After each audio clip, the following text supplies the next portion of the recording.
Welcome back to another Foxy Games UK News video. I hope you had an enjoyable weekend, but we are back for another week of gaming news.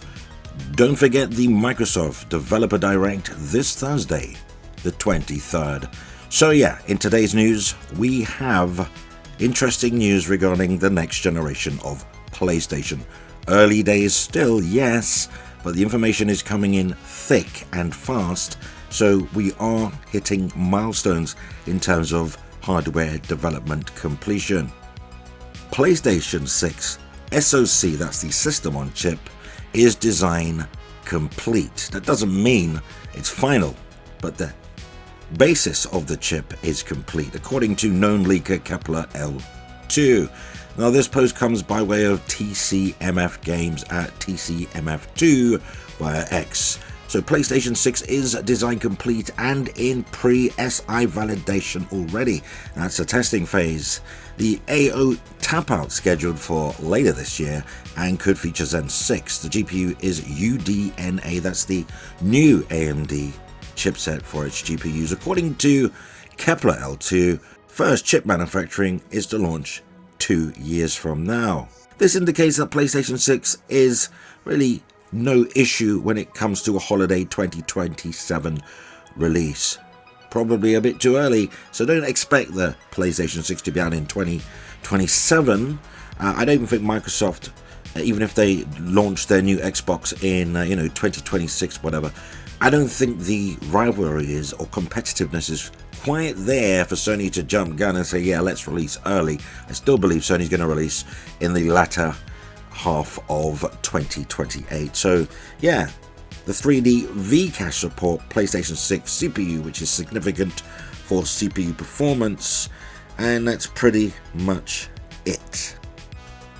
Kepler L2 is somebody who a lot of people look up to in terms of source of information, early information, so I'm not going to discredit or discount this individual's posts or findings, but what I will do is I will attempt to validate it in some way or form with an MSN.com.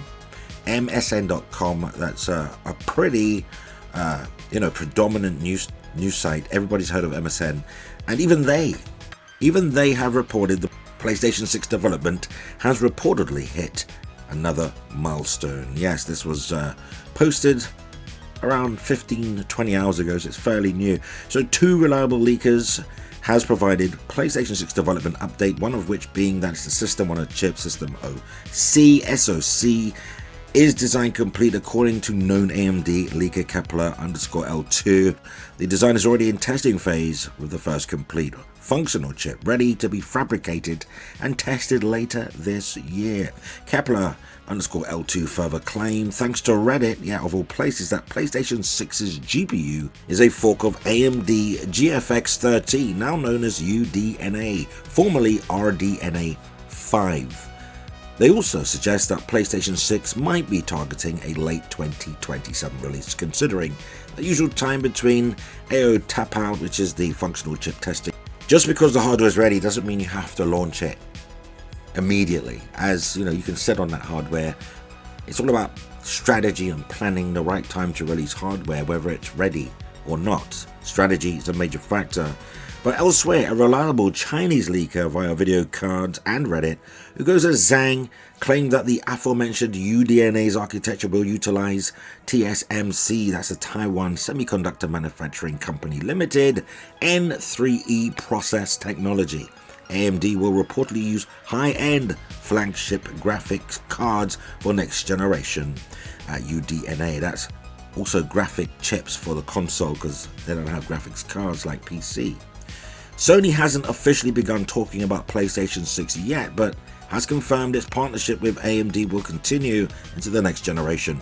Now, in a recent technical presentation, PlayStation architect Mark Cerny revealed that the company is working with AMD on tech improvements as part of a project code-named Amethyst. Interestingly, Amethyst is a precious stone consisting of a violet or purple variety of quartz, a delicate necklace or amethyst, and pearls. Stone, huh? So we can expect PlayStation 6 to be sturdy. Sony went on to say AMD has been a fantastic partner for Sony Interactive Entertainment for many years now, and I'm honored to announce that we have begun a deeper collaboration with a focus on machine learning based technology for graphics and gameplay. Well, there you have it, folks. Not just rumor or information on the social media networks. MSN has seen fit to report this. That's their technology wing of MSN. So make of that what you will. I do believe, though, that we will see a PlayStation 6 no earlier than holiday 2028. So don't worry if you just picked up a vanilla PS5 or a PS5 Pro, or if Microsoft releases its next generation console in 2026, the competition factor is just not there anymore. Once you're releasing your games on your ex-rivals platform, there is no more competition as far as I'm concerned. If maybe competition for the purse strings, that's the customer's money, but in terms of direct competition, no more competition than people going to the movie theater instead of buying a video game. And let's face it, movie tickets these days are approaching video game prices. Just take your kids to the movies and see. You probably bought 2 video games by the time you've come out of there.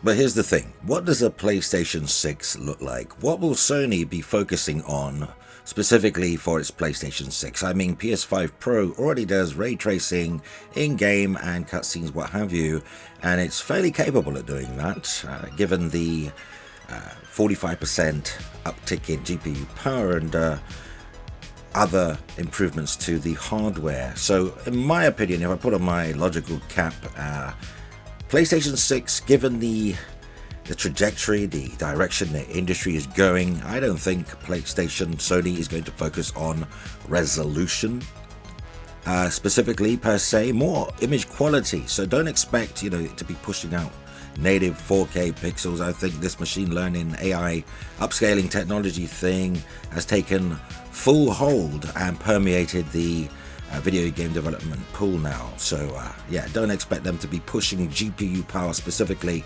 for raw visual pixel counts. More likely they're going to focus on custom hardware, bespoke ray tracing with AMD to obviously get the games to run ray tracing at 60 FPS throughout games. So I think performance and ray tracing is probably going to be the emphasis on next generation consoles, not just for Sony but also Microsoft, because of the AI upscaling revolution. So gone are the days of native 4K pixel counts. You can just ask Digital Foundry, they'll attest to that. It's all about image quality now, and getting the most bang per buck out of the hardware.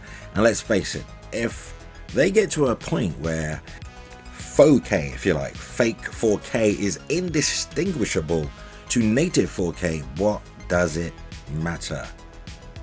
Interesting stuff. And how will they price this thing? I mean, PS5 Pro is $700, at least when it launched.